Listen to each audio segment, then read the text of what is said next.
Listen, there was a huge, we've had to change the show actually a little bit today because this huge news event last night about the RNC finally really kind of being broken, which I think is their key thing, the interaction they have with the media. And that is, we now know from certain elements of the Trump campaign and the Carson campaign and the Huckabee campaign that the RNC is basically dialed out of any negotiations with the networks on these debates, that the campaigns themselves have put together their own committee and they are going to directly negotiate with the networks. Is this a seminal moment? Is this something that Andrew Breitbart and Mark Levin have talked about for years, that we've got to take back this narrative from the media and be able to get our own message out?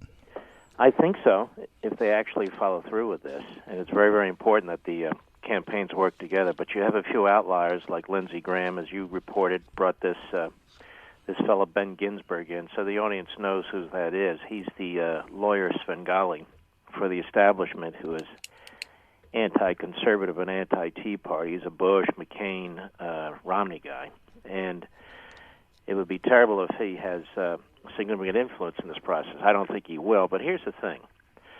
Reince Priebus should be fired, or he should resign. He did this, and it isn't even this debate. Let's be honest, all three debates have been extremely problematic from my perspective. Your audience needs to keep something in mind.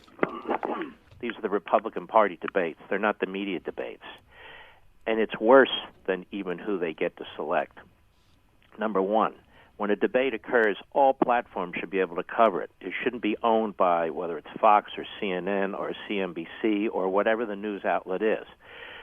People need to know, and I announce it on the air, we get legal letters telling us on broadcasting that we can use only up to 1 minute of a live debate during an hour of my show. So how does this help the Republican Party? The Republican Party wants as many people as possible to be listening to these debates. That's number one. Number two, these various media outlets are making a fortune off these debates because the more people who listen, the higher their rates, the more they can charge because of the larger their audience. So, again, why should the Republican Party be giving support to media outlets? So these become media events, and they were never supposed to be. It really started around 1960, Steve, when the media took on these moderator roles. And I go back repeatedly to the Lincoln-Douglas debates, 7 debates across the state of Illinois. They started out just as state debates. They didn't elect senators back then. But Abraham Lincoln and Stephen Douglas, the incumbent, he was the Democrat. They decided they were going to have a Douglas suggestion, a debate around the state, several debates.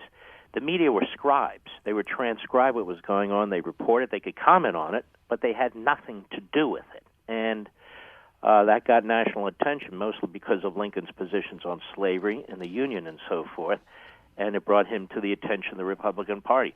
So this system has been hijacked by the media. The media are 99% hostile to conservatives. Every Republican is worth their salt can look at it and see what's going on.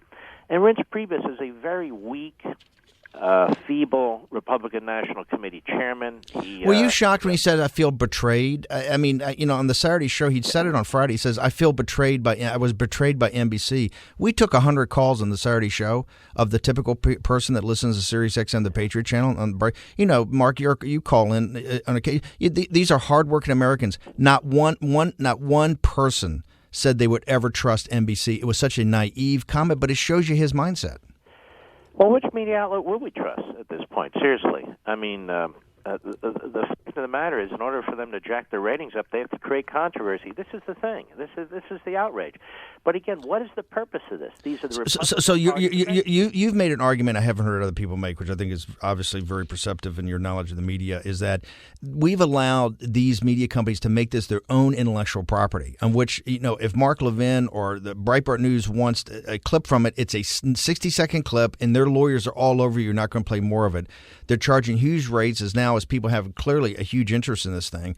This was the biggest audience in CNBC's 30-year history, right? So these guys are making a tremendous amount of money, but there's not full distribution. The one thing you would start off right away is say, hey, if you're going to host a debate, it's going to be everywhere. It's going to be in every platform, because the purpose here is to have the American people actually weigh and measure these guys, not for you to make money. That's right. They should waive all copyright issues, all of them.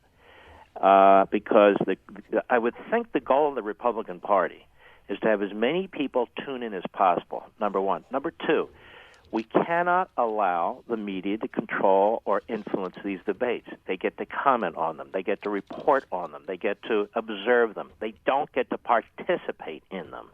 And so, I mean, again, just a little historical perspective. Beginning of the Republic and before, the media took sides. They decided which party they supported, which philosophy they supported, and these newspapers and pamphleteers, they developed around that. Today they pretend to be journalists. I love it when they say, well, shouldn't journalists be able to ask hard questions? Actually, no. You should get the hell out of the system and write about it afterwards. It's not the journalists who have some constitutional right to participate in this process, and that's the word. Participate in this process. They're supposed to be news people. They report on news. And it's now the time for Reince Priebus to resign. He blew it. He's known that, at least somebody like me, not that I'm this Svengali myself, but has insisted from day one. The media should not have a moderating role. They can report on what takes place, have open platforms. Look what you have at Breitbart. There's zillions of websites. There's zillions of platforms. Look, on my own show, I'm on platforms now that we don't even know what the ratings are because they don't give us the information. And my position is let people download it on iPods. I'll be on satellite. I'll be on terrestrial. I'll be on streaming.